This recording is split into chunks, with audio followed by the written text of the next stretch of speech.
El impío pide prestado y no paga, mas el justo es compasivo y da con generosidad. Quedamos en el episodio pasado con una pregunta. ¿Es bueno prestar y es bueno pedir prestado?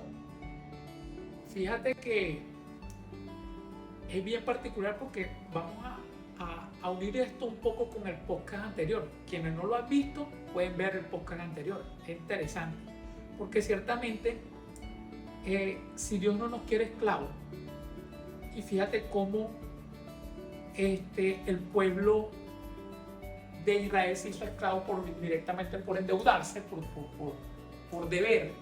Entonces realmente Dios no nos quiere que estemos pidiendo prestado por pedir prestado. ¿Okay?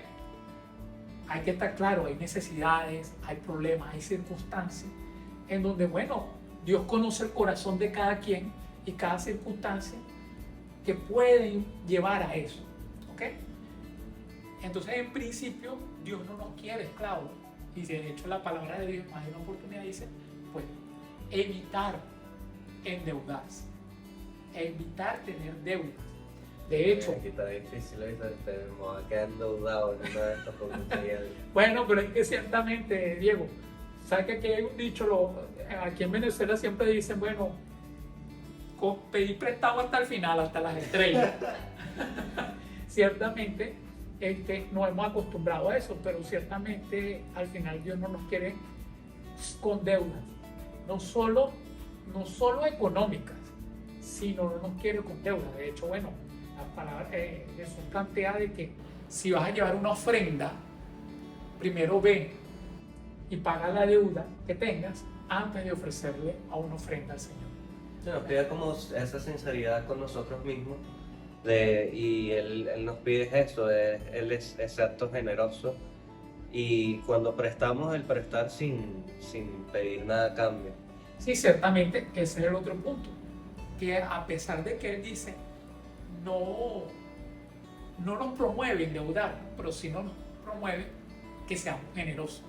Y por lo tanto, si alguien necesita, pues nosotros podemos estar abiertos a prestar sin esperar nada a cambio. De hecho, tal cual lo plantea la palabra de Dios, es decir, prestar sin esperar nada a cambio. Ese debería ser el norte de un cristiano.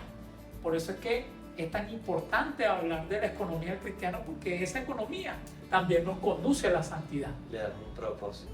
Le da un propósito a la economía, tal cual. Entonces, ciertamente, no quiere que nos endeudemos de ningún tipo de manera. Cuando hablamos de ningún tipo de manera, es económico, y no tener deudas ni hacerle daño a otros, ni tener deudas con otros. Y si tenemos deuda con otros, tenemos que agarrar, sanarla, o solventarla, o honrarla, para luego ir ante él y ofrecer más. Sí, porque es importante también destacar que las deudas no solo son económicas, eso también trata de humanidad, de espiritualidad. Sí, ciertamente. Y vuelvo al tema de que Jesús no nos quiere esclavos de ninguna manera. Nos quiere libre.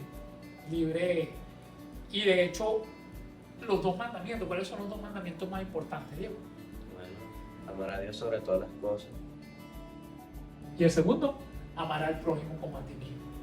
Entonces, fíjate cómo esos dos mandamientos pues nos resumen a que tenemos que ser generosos. Y por lo tanto, tenemos que honrar a Dios y también honrar las deudas con el prójimo. Qué increíble como si podemos hablar sobre la economía en el cristianismo, y que indirectamente es un tema tan importante, Claro, para el desarrollo.